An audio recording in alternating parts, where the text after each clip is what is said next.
There's something about being out here.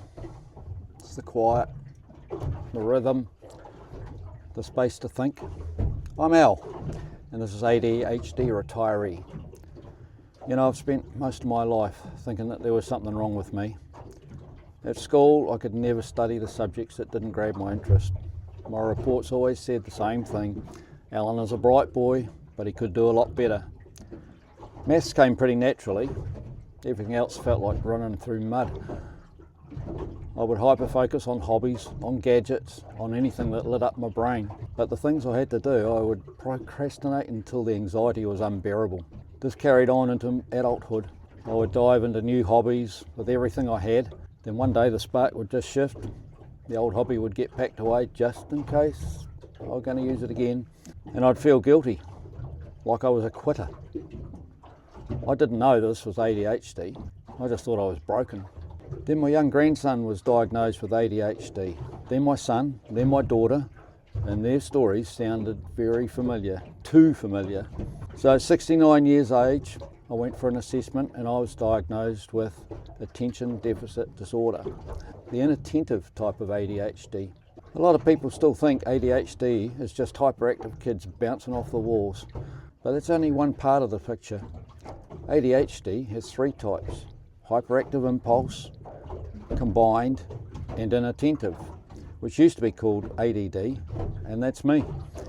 People with inattentive ADHD do not usually look hyperactive on the outside.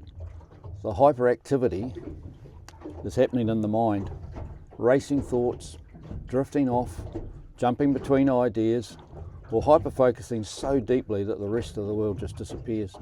Inattentive ADHD shows up as difficulty focusing on things that do not spark interest.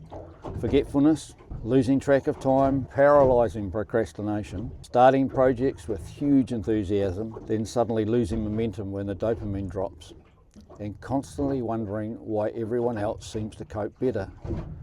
And because we're not hyperactive, people assume we're lazy or unmotivated, but it's not laziness, it's just the wiring. When I finally learned this at 69 years old, it was like someone handed me the instruction manual for my own brain. A year after my diagnosis, I retired. I thought I would rediscover all my old hobbies, but the weather had other plans.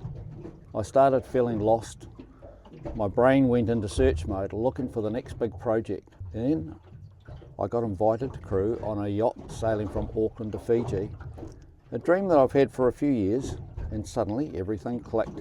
I already had action cameras, and with my background in photography and FPV drones, it made sense to document the whole adventure. But once I had the gear, I realised I needed somewhere to put the story, somewhere to channel the energy, somewhere to make sense of this ADHD brain of mine. And that is how ADHD Retiree was born. If any of this sounds familiar, or if you're into fishing, diving, drones, sailing, 3D printing, motorcycles, cars, or just figuring out life with a brain like mine, then I would love you to join me. This channel is my therapy. Maybe it will help you too, or at least give you a laugh.